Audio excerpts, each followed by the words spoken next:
Hey guys, Matthew here, and welcome to episode number 13 of the Abusing Harvest series. Today we'll be talking about int and dexterity, and even strength actually, pretty much any attributes stacking amulets, and we're going to be talking about the true GG ones and how to make them. Because on average they should cost you a lot less than this. Now of course, there is a luck factor in this whole thing, which I'll be going over in the step-by-step process. But essentially we're going for percent attributes, percent dexterity, or intelligence if you're going with int or even strength. Our last suffix of choice, and since we can't actually force on an attribute, so for example T1 int or T1 dex or something like that, we are going to go with multi because it's just a safe bet and it's also very, very strong. We're going to go with penetrates either cold or lightning resistance, for example. We're going with damage per 15 dex or int, and finally, at least for the attack version, we are going to be going with elemental damage with attack skills. So as you can see, this is a pure DPS amulet, and it is literally just damage on top of damage on top of damage. So let's talk about how to make those, because they should cost you a lot less than you see right now, at least on average. So let's go ahead and jump into step number one. So the first thing you want to do is buy a redeemer. I'm going to be making a video basically about the dex stacking, but if you're doing int stacking or strength stacking or whatever, it is going to be literally the exact same method. The only difference is basically going to be the base. Here we are going to be starting with redeemer. For int, you'd be starting with crusader. That's it. Everything else is going to stay the same. So we're going for item level 86 because that is the required level for T1 elemental damage with attack skills. And we are going to use a Jade Amulet because that is the dexterity base, and we're doing dexterity stacking. So as you can see, these amulets sell for about 30 to 50 C, so they're pretty cheap. And that's pretty much your first step. Now once you've acquired this, you are going to alteration spam for the dexterity mod. So what you're going to want is the T1 9 to 12% increased dexterity with no other redeemer mod, which is very, very important. So if you have a redeemer prefix alongside that, you're going to want to annul it or get rid of it with a lead mechanic or whatever. But once you've alt spammed for the percent dexterity, we are going to move on. And the second thing we're going to want to do is buy a Shaper Amulet of any item level in any base, because it's going to be sacrificed anyways. And the only thing we care about is to have the percent attributes of tier 1, which is 69%. But what's very important here is to make sure that the one that you do buy has no other Shaper mods. So for example, this one is Rarity, which is a non-Shaper mod, and Elemental Damage with Attack Skills, which is a non-Shaper mod. But it does have Physical Damage is extra cold. So what I could do with this one is buy it and then either go for some annuls, or I could just remove a random physical modifier or a random cold modifier. So long as I get rid of the Shaper mod, I will be able to use it to go forward. So the next thing I'm going to do is I'm going to buy an Awakener's Orb. So Awakener's Orb are about 4 exalts-ish. And these allow you to basically fuse 2 items. So you're going to have your sacrifice items and your end result item. So the first item you click with the Awakener's Orb is going to be sacrificed, like I said, which is why we don't care about the item level or the base or anything like that, so long as it has the one stat that we care about. And then the second one that we click is going to be our good base with the right item level and all that stuff. So, how the Awakener Orb works is it basically chooses at random one influence modifier from each of the influences that you are going to be awakening. So, if you make sure to have no other influence modifier from both influences that you care about, so for example here the percent attributes and here you would alt spam the percent dexterity, when you awaken your orbit you are guaranteed to get both, because since it takes at least one at random, it is guaranteed to get 2 of them. So you're guaranteed your dex and your attributes, which means that is never a gamble, which is what's pretty good. So once you have that, the next thing you're going to want to do is to make sure you have a random suffix on the item. So you want a suffix that you'll be able to remove easily, and you'll understand that very shortly why that's important.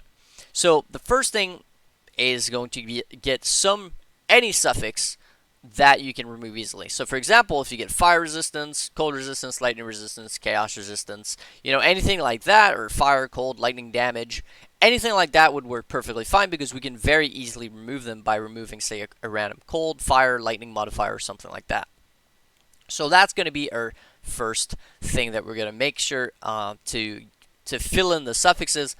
And the reason for that is basically when we reroll our prefixes to get the damage, the attribute stacking stat, essentially the 1% damage per 15 dex or 15 int, what's really important is to have no open prefix, because the thing is we're going to put on suffixes cannot be changed, which is a prefix, but if there is an open suffix slot, even if you have suffixes cannot be changed, that means that you cannot remove any suffixes, but it does not mean that you can't add a new one.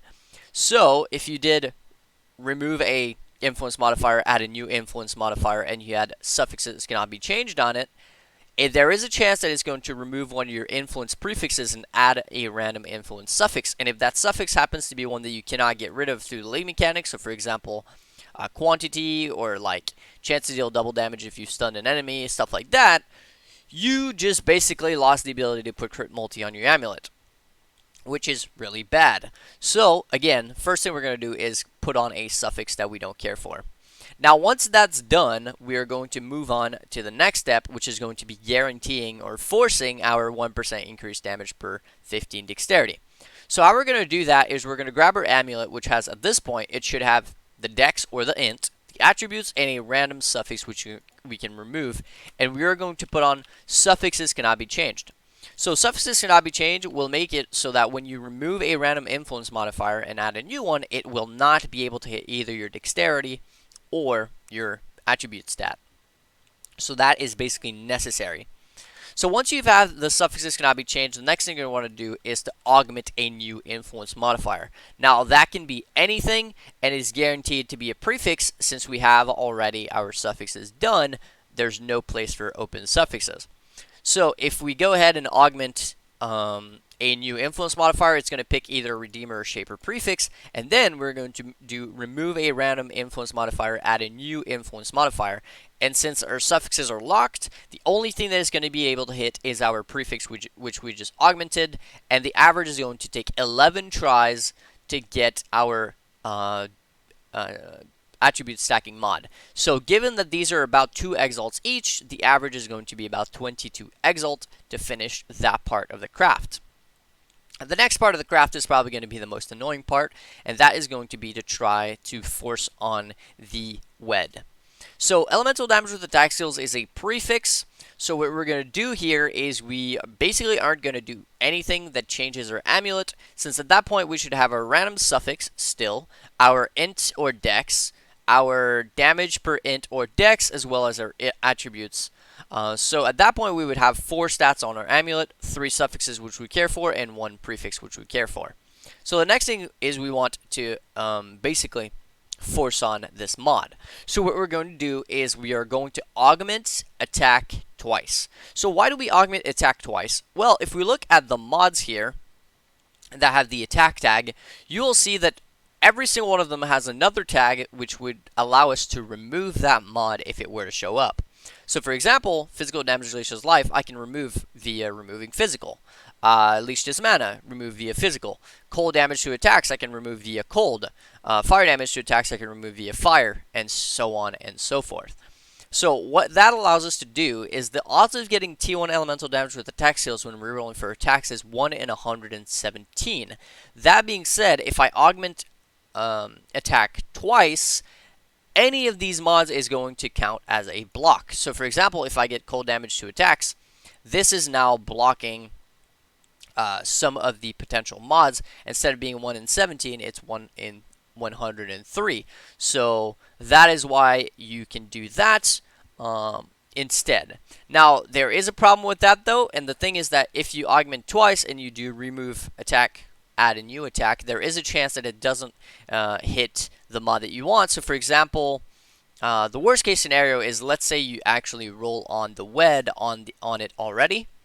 So you already have some wed on it, right? Let's say you have a bad tier of 21 to 30% wed, and then you have your other one, which would be some amount of cold damage to attacks.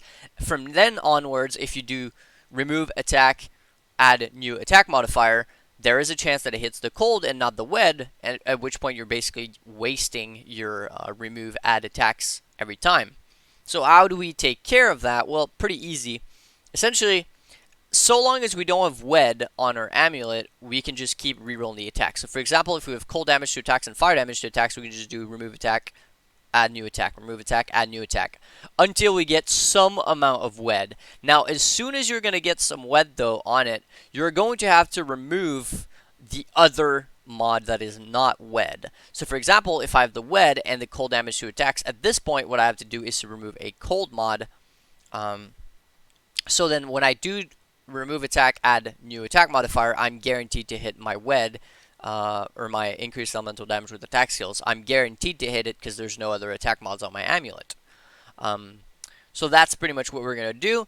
And then as soon as you reroll it into something else that is not elemental damage with attack skills, you augment attack again to then, go back to your block, which does make it, not significantly easier to acquire, but definitely, you'll see the difference between 117 and 103.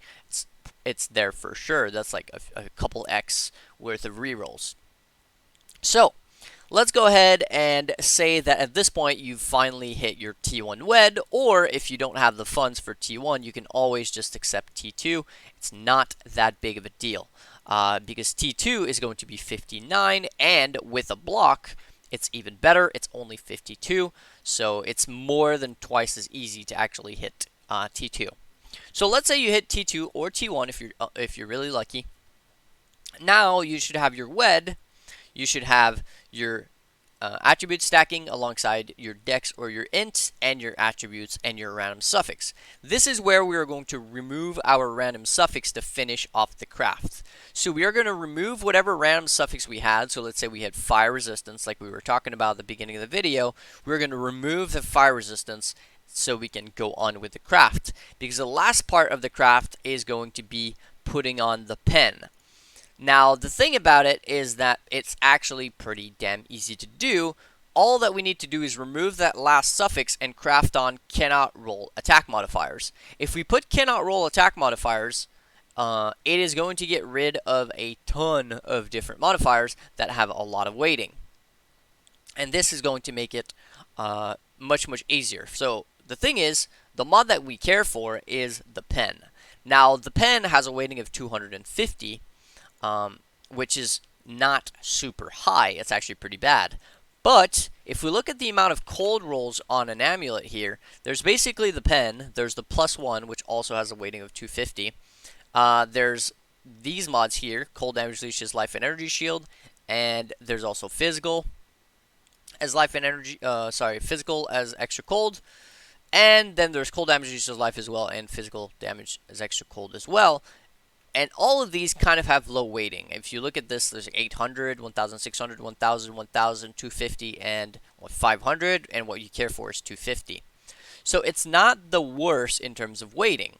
But one mod that has a shit ton of weighting is going to be the cold damage to attacks. So how we get rid of this is by putting on cannot roll attack mods. By doing so, we are guaranteed to hit one of these mods instead, because these do not have the attack tag. And the attack tag is this blue tag here, because the scene mechanic does actually respect meta mods. Therefore, it will never roll any attack mods if you have cannot roll attack mods. So at that point, rerolling the cold is only a matter of 21 tries, at which point you are pretty much done. All you have to do is to augment a critical modifier, and then reroll that critical until you do get your T1 critical strike multiplier. Or if you don't necessarily have the funds, you can always go for tier 2. Now, it's not that hard to hit. If you look at crit suffixes, I'm way too low. If you look at crit suffixes, there's really only crit chance and crit multi.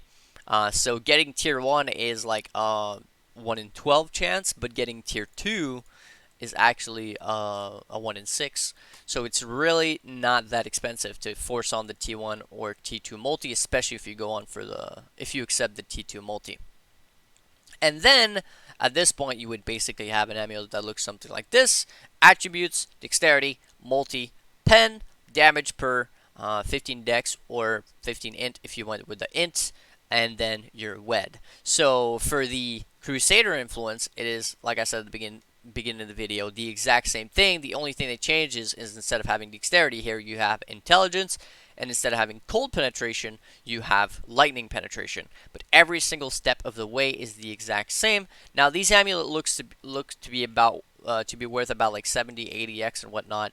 And on average, they should cost you like half of that to actually make. Well, maybe a little bit more than half. But you would save yourself at the very least like 20 to 30x, especially because the price of crafts is going down on almost every single craft. So that is pretty good. On that note, though, I do want to say a huge thank you to my supporters, as always.